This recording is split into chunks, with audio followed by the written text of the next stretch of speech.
Well, hello to everybody. Here it's Teresa Sanderson. Very excited to connect with you as always. Today we're talking about how to improve nursing retention and culture with nursing continuing education. So as you pop in today, please feel free to say hi. Let me know where you're watching from. And if you're catching me on the replay, comment hashtag replay so that I can be sure to know that you stopped by. Let's talk about this. I mean, this is an interesting topic, and it is something new that we can think about as a solution or a strategy to approach the continued difficulties that we have with nursing retention and also with toxic nursing culture. Okay. So if you don't know it, earlier this year, I did a poll on LinkedIn that got almost 700 responses. And the poll simply asked, have you ever left a nursing position because of toxic culture? 86% of those almost 700 nurses that responded said yes, they had. Another 7% said, I haven't yet, but I would if I could.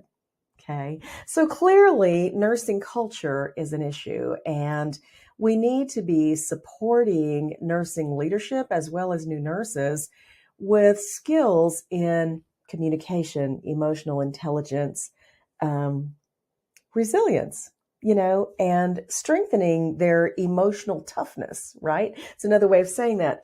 Also, though, when you think about nursing retention and the nursing staffing crisis, I think we have to be realistic because, number one, nursing shortage was being discussed when I was in nursing school more than 30 years ago. Okay. The sad truth, though, is that with the advent of the pandemic within the last few years, that the nursing shortage really kind of rose to the top of everybody's awareness, including the community and public in general, that, oh my goodness, nursing is really suffering. They're really struggling. We have a massive nursing shortage and a lot of things that we need to deal with. Now, my personal problem with our approach to nursing retention, pretty much systemically, is that we continue to provide things like sign-on bonuses and that kind of thing to incentivize nurses to come on board, yet we never do the necessary thing, which is clean the house. Okay.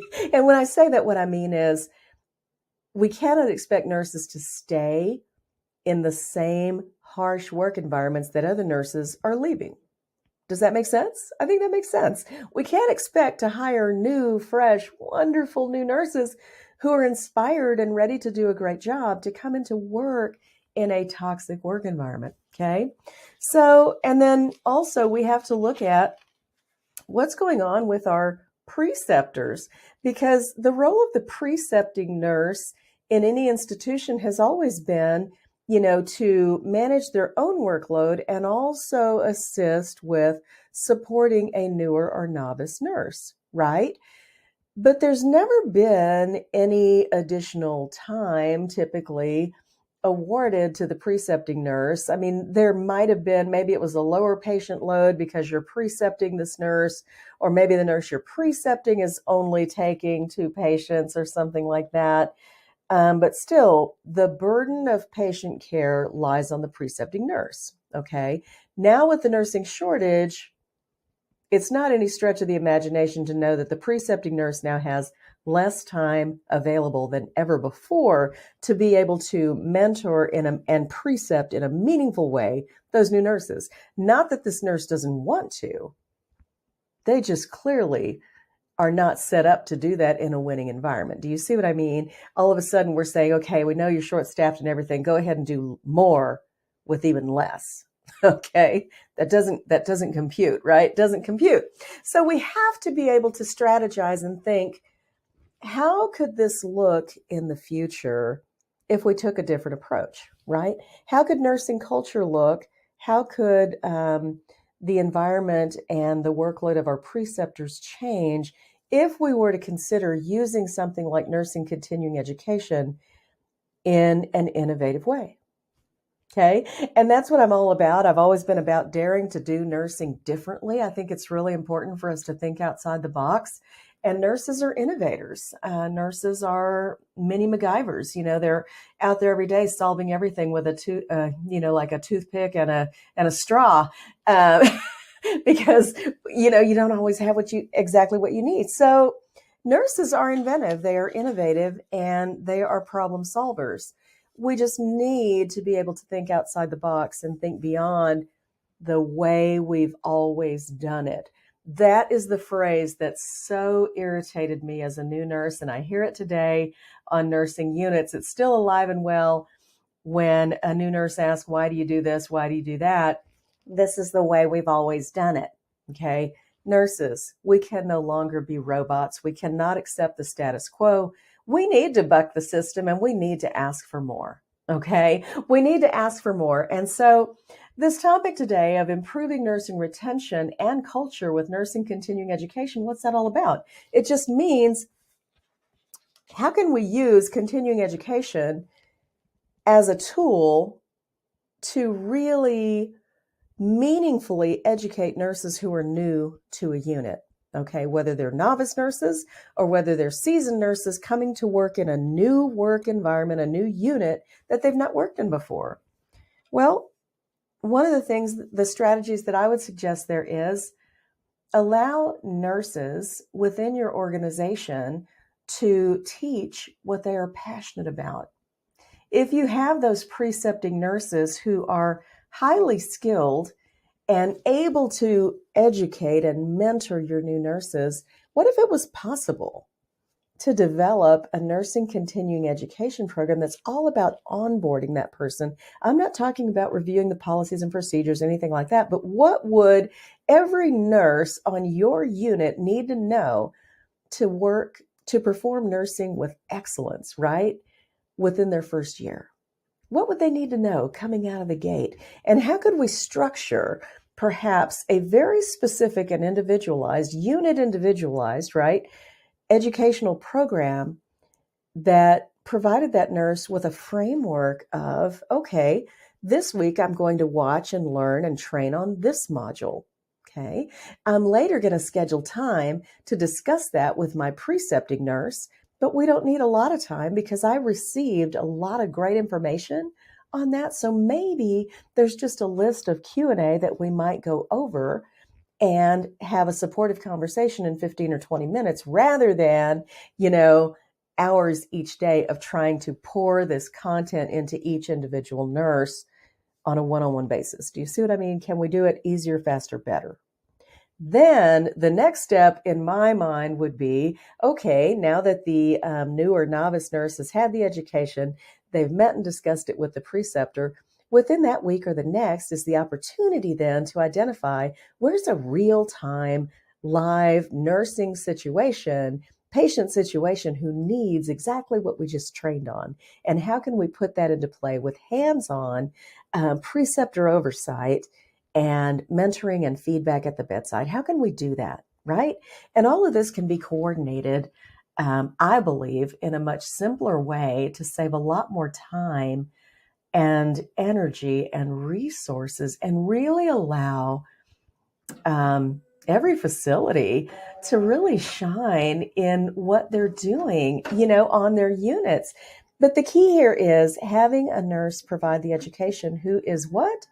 Passionate about the content, not just anybody. You've chosen that precepting nurse for a reason. And it's typically because they do outstanding work on the unit. The care they provide is excellent. Maybe they've received awards from your organization. They've got tenure. They're well respected, right? And hopefully they love to teach, right? If you have somebody who's not passionate about it, but knows it well, practices with excellence, but, doesn't have the willingness to teach, or maybe isn't the most, let's face it, we've many times put preceptors in their roles just because of the tenure they had, whether or not they enjoyed teaching, whether or not they created a welcoming environment for a new nurse and could communicate with emotional intelligence. Are you with me? So we need to be sure we have the right person doing it, okay?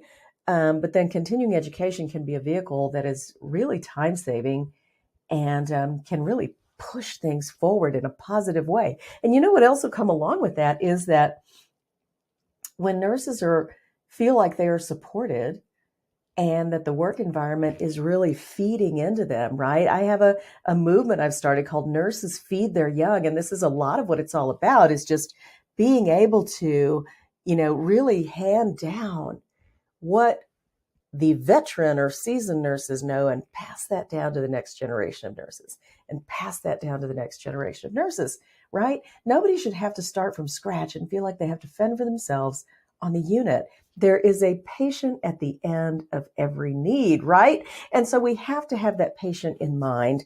And so improving nursing retention, I believe nursing continuing education done differently can make an incredible difference in what's going on with nursing retention and with nursing satisfaction, with their training and mentoring and precepting on the unit, as well as on the flip side for those precepting and mentoring nurses being able to breathe a sigh of relief, because you know what? We created and developed this program one time, and now it exists to help us year round. Okay. Will it need to be updated? Yes. But is that so much easier than each nurse individually providing that one-on-one education and support to each patient? I'm talking about just doing it differently, guys. That's what we need to do. We need to dare to do nursing and nursing continuing education differently. Now, the same thing can happen with nursing culture. When I talk about, we bring new nurses on with these sign-on bonuses and whatever it takes. I mean, it's an incredible investment to bring on a new nurse, and yet we bring them into the same toxic work environments that other nurses are leaving. So we have this revolving door, and we somehow expect that the new nurses are going to want to be willing to stay. It doesn't happen. It doesn't happen when we don't take care of the problem. So what can we do? We can develop nursing continuing education programs that are about emotional intelligence, communicating with emotional intelligence, how to communicate with influence. How can nursing leadership lead with influence? I mean, these are important skill sets, and we don't get them in our nursing education. So these are just a couple of things that I wanted to lay before you today as opportunities to dare to do nursing and nursing CE differently. I hope you found this valuable, and maybe you've got the wheels turning in your mind, and I would love to hear from you what your thoughts are about what kind of continuing education programs do you think would be helpful for mentoring and precepting on your units? What do you think would be useful there? And what would that look like to get that started? And if you haven't heard already, I do want to invite you, as we wind up today, to join me next week for the Create a Nursing CE course workshop. If you've never written a CE course before and what I'm saying to you sounds intriguing and you might like to learn more about it, this is the way to go. It's going to be an awesome 5-day training in the workshop. 5 contact hours of nursing CE credit are going to be awarded to participants. We're going to go through all of it. How do you develop your idea, your outline, evaluation, all of the pieces of the puzzle of developing your very first nursing CE course. You will start from ground zero with having nothing. You will finish with your very first fully prepared nursing CE course at the end of those 5 days. $47. Click the link below and hop on in. I'd love to see you there. Thank you for tuning in today, and have an awesome, amazing week. Bye.